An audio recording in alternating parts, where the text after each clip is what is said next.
समझ नहीं आ रहा अपने सैलरी इंक्रीमेंट का क्या करूं। बेटा इतना क्या सोच रहा है, अपने म्यूचुअल फंड्स के एसआईपी का टॉप अप करा ले। This is the right time. क्या समझ में नहीं आया? बेटा इतना क्या सोच रहा है? अपने म्यूचुअल फंड्स का एसआईपी टॉप अप करा ले। This is the right time. आप समझा?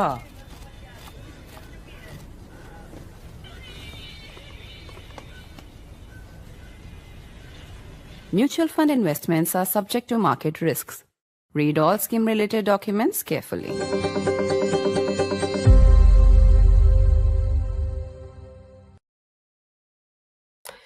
The Chief Justice of India has promised to take another look at a highly contentious and polarizing Supreme Court order, one that has all animal lovers up in arms.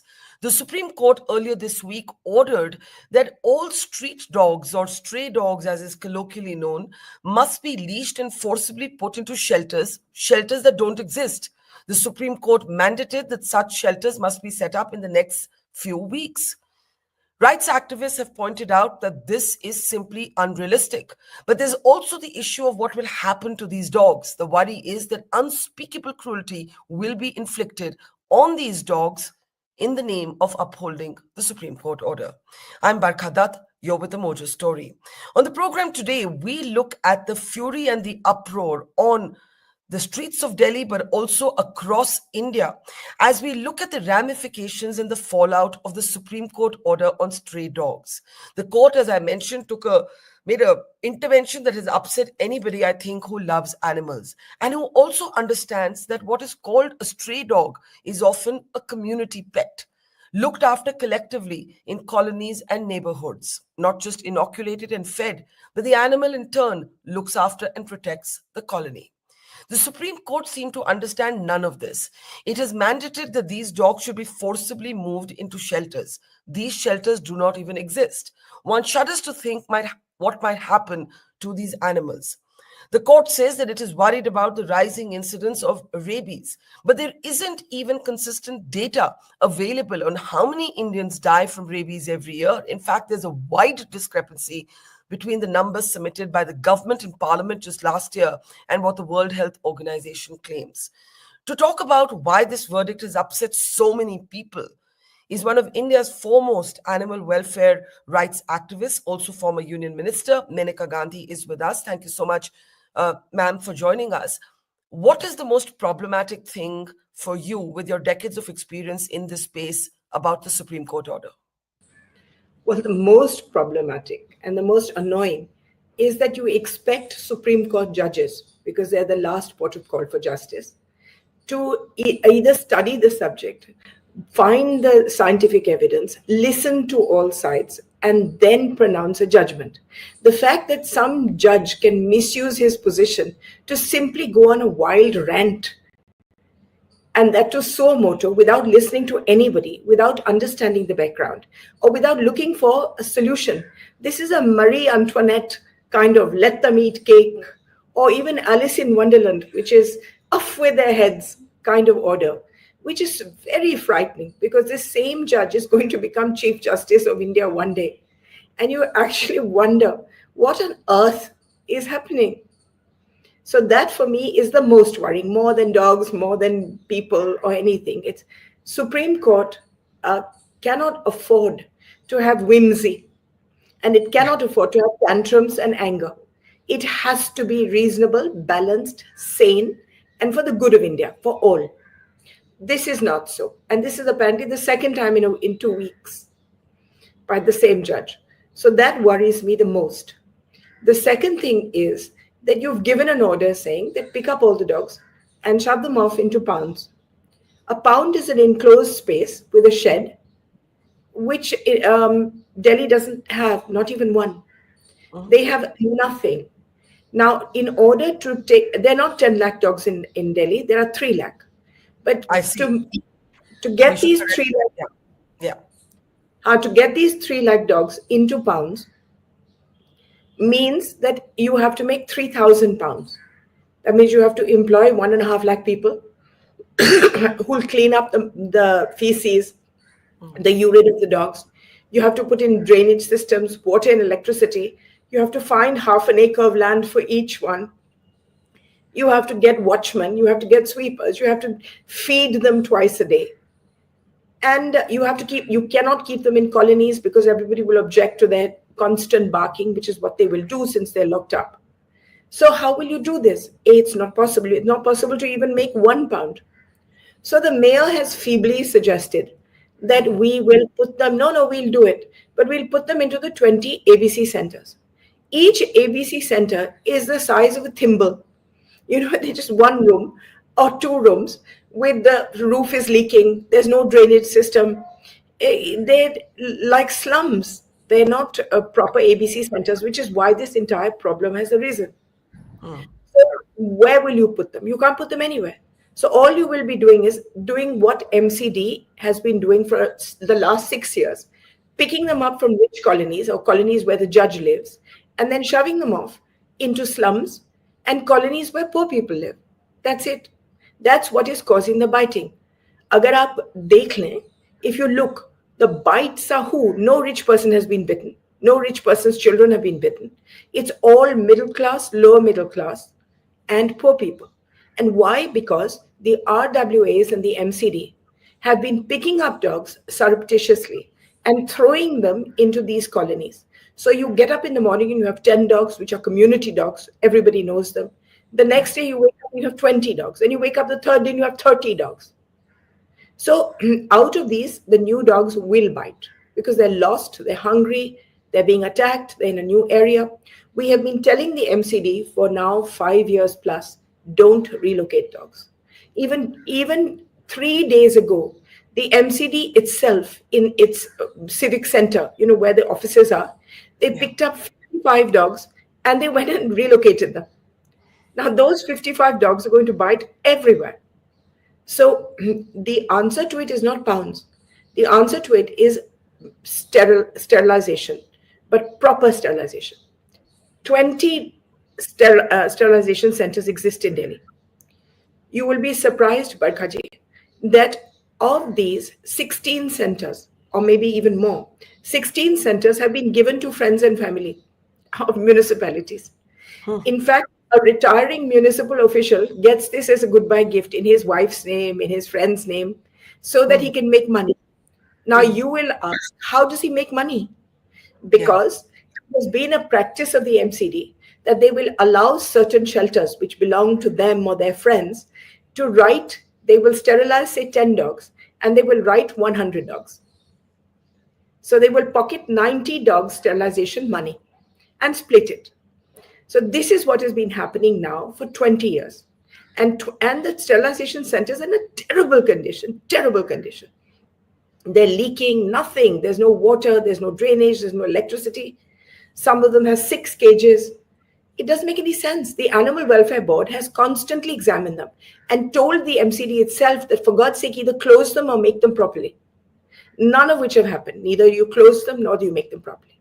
So the end result is that while a huge amount of money has been spent on the books and gone into pockets, in actual fact, the sterilizations have been very, very badly done. So you're basically saying that this is also a story of corruption. It's massive corruption, massive, not a little amount. And it's very pinpointable, So what has happened is that what really needs to be done is that you need to do what WHO told you when they started this program in India. You need to sterilize and vaccinate all the dogs and put them back in their own areas. Because in their own areas, they are community dogs. People look after them. They don't do a thing. Now that their testosterone is gone, they are fed. There will be no reason for them to bite, run after anybody, or do anything except live out their lives. But instead, you pick them up, you sterilize them, and then you throw them somewhere else. If you do that, even a sterilized dog will bite because he's lost and hungry. So you're saying this entire focus, sorry to interrupt you, the focus on rabies, for which there's actually very inconsistent data.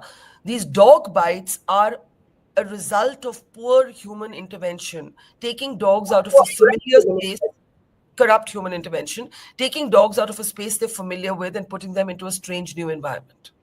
That's right. And MCD is not the only one doing it. These RWAs, gated communities, all they do is there will be 500 flats and 5 dogs, but they will pick up those 5 dogs, they'll get an unauthorized van at night, and then they will go and throw them somewhere else. So the rich RWAs are as much to blame as the MCD. Now, if we can stop this, but let me come to the next subject that you introduced, which is rabies deaths. According to them, there were 54 deaths last year. Now, every week, 2,000 people die of being run over by cars. But we don't say anything to that. We have 1.5 lakh deaths a year from car accidents. Have we said that we're going to ban vehicles? No. We say that people should learn how to drive better. So 54 deaths. But let me come to the 54 deaths later. First, let's take the subject up of how many bites are there. Everybody has based their bites on what some minister said in Parliament last year, where he said that there are 37 lakh bites. And can I ask you before you explain this, why does the WHO give such an inflated figure compared to what the official figure of India is in Parliament? Who knows? Who knows? Yeah. I don't think WHO has even given this figure. This figure has been standard for the last 100 years. It never goes up or down. So I think some bureaucrat wrote it in the 60s and nobody's bothered to check it out. In actual fact, we'll come to those as well. Okay. But let me get the bites, because bites supposedly lead to rabies, obviously. It's not transmitted by air. But the bites are supposed to be 37 lakh in 2024. Firstly, that's the most bizarre figure going. And why? Because we checked out how are these figures, how is this data gathered and given to a minister? It's gathered from all the hospitals where people go to have their injections. Now, you need 5 injections for rabies vaccine. In actual fact, the doctors count 1 injection as 1 bite. So you take 37 lakhs and you divide it by 5. Yeah. So you come to 7.2 lakhs. Then out of that, there is no data on are these really bites? Because a large number, when we find out, is a child is running, dog is running after her, child slips and falls, dog sniffs her and goes away. Instead of getting a tetanus injection if she scraped herself, she will get a rabies injection. Number 1. 2, person goes with child or somebody to somebody's house, there the pet dog bites them. They will get, even though the pet dog is immunized, they will still get rabies injections, 5 of them, and those will be counted as 5 bites. Yeah. So these 7.2 lakh bites, which are a lot, of which 70% are given by pet dogs, because they are trained to protect their houses, their owners. Yeah. And 30% of 7.2 lakhs are by street animals. You divide that amount of 2 lakh bites amongst the whole of India. And then let us look at how little it is. Yeah. But so why? What has motivated, you think, the Supreme Court to make this intervention? Is it a complete lack of understanding? Is there some other motivation? Because as you said, he just lost his temper. You see, Times of India and NDTV have been carrying on a barrage of misinformation for the last 1 year, almost every day. Now, there's nobody that can check a journalist, and he knows that a dog bites man always gets eyeballs. So you carry on doing it. You take fake, literally about, I would say 10 to 20% are just fake write-ups or fake news. But however, let's just pretend all of them are more or less okay. The particular one that the judge relied on, unfortunately, turned out to be 100% fake. He said that a child died of rabies after being bitten by dogs. Now, this may have happened in other cases. But in this particular case, this child died of meningitis. And the whole news itself was fake. And that was borne out by the parents themselves. So he lost his shirt on this particular fake news report and then sounded off. That's it. And enlarged the argument to say, no, lock them all up, off with their heads. Now, this will cost the government 15,000 crores minimum and 5 crores a week feeding just in Delhi. Rajasthan, it will cost 1 lakh crores to make the centers in each district. And it will cost them about 1 crore a day to feed. And I think what you've said is this is financially unviable. It's impractical. These shelters don't exist. Let me ask you this. Those who are supporting the Supreme Court, and I'm certainly not one of them, but those who are supporting the Supreme Court are presenting the protesters on the streets who've been, fighting with the cops today. I mean, it's actually staggering to see the kind of security that's been brought out just for people who are speaking up for dogs who can't speak for themselves. Yeah. They've presented this as a elite response. Yes, of course, they would have to. That's why you see that all the people fighting is a person's response. How do you respond to that? Everybody who fights for dogs is not fighting for dogs alone. They're fighting for harmony, peace, love. And they're actually fighting for the people who want the dogs locked up. Because I'll tell you what will happen. And people don't realize what will happen. Is that we will, if we can lock up 3 lakh dogs, chalo, maan lo kar diye. Within a week, there will be 3 lakh dogs more. Because they will come in from Faridabad, Gurgaon, wherever they can come in from, because there's food in Delhi. Why is there food in Delhi? Because there are over 50,000 illegal chicken shops, meat shops, which have no license, but which give a hafta to the MCD and which throw stuff on the road, blood, meat, feathers, feet, whatever. So you haven't dealt with that. So there's enough of food in Delhi. So if there's enough of food, the dogs will come. So when you've locked up the first 3 lakhs, then you lock up the second 3 lakhs, then you keep locking the 3 lakhs that keep coming in. So it's not a doable thing. However, there are no two sides in this. Nobody is objecting to an order by the Supreme Court. What we're objecting to is the unviability of the order. Yeah.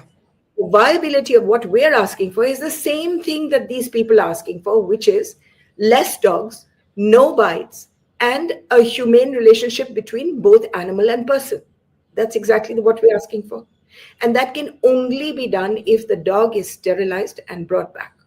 And that can only be done if the sterilization centers are amazing, or become hospital standards. It can only be done if corruption stops in the MCD and the RWA. That's all. You look at Lucknow. Lucknow doesn't have 20 centers, even though it's a huge city. It has 1 center. And that 1 center is made beautifully, runs beautifully, and has very quietly and efficiently sterilized 80% of the dogs in Lucknow so far. Look at the center in Dehradun. Again, run by government, extremely professionally made and run. It has sterilized 100% of the dogs in Dehradun without any choo-choo. You don't see any complaints coming from there. So it can be done. Yeah. And you're not making light of these bites. You're just calling out the misinformation around them. 70% from pet dogs, the dogs we have at home, 30% from those out on the street, and many bites because dogs are being forcibly relocated. What needs to be done? What needs to be done?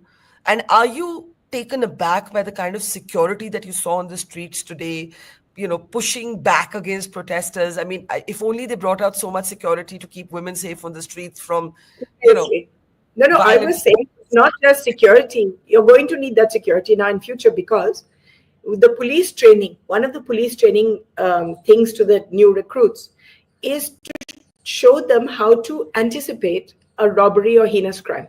Okay.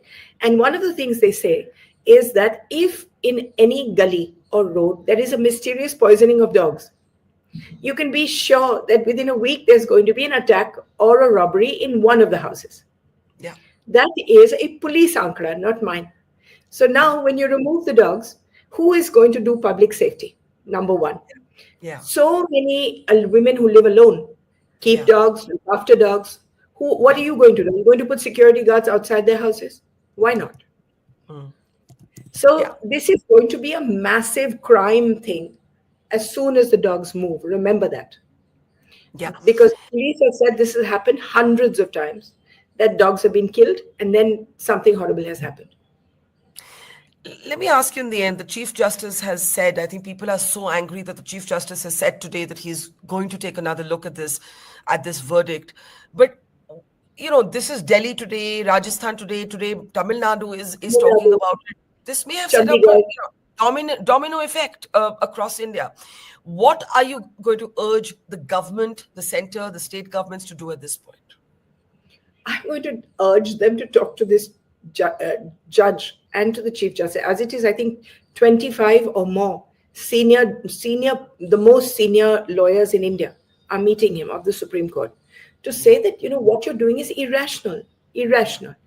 What I would urge the Chief Justice to do is to keep within the highest traditions of the Supreme Court and look at all the scientific evidence. Just let me give you one more piece, which is a year ago, the bench of two judges on the Supreme Court ruled that if the ABC rules were followed properly, there would be no problem in India, and therefore they urged the government to follow the ABC rules. Okay, this is Justice Maheshwari and one other judge. Now the same two-member bench, the two-member bench of the same Supreme Court has said, no, the rules are all rubbish. You just lock them up. Yeah. So which bench are we supposed to listen to?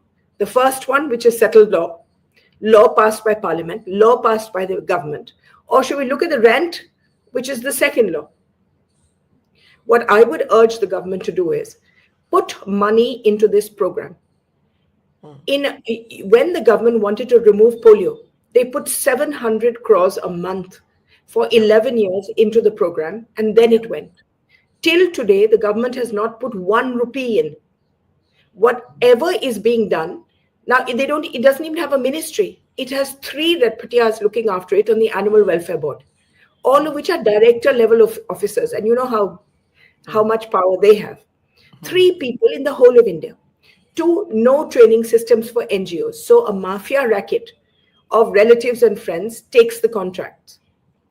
The third is the building of proper ABCs. The ABC, for instance, in Kanchipuram has been built in the middle of the garbage, where we throw the garbage. Who is going to go there?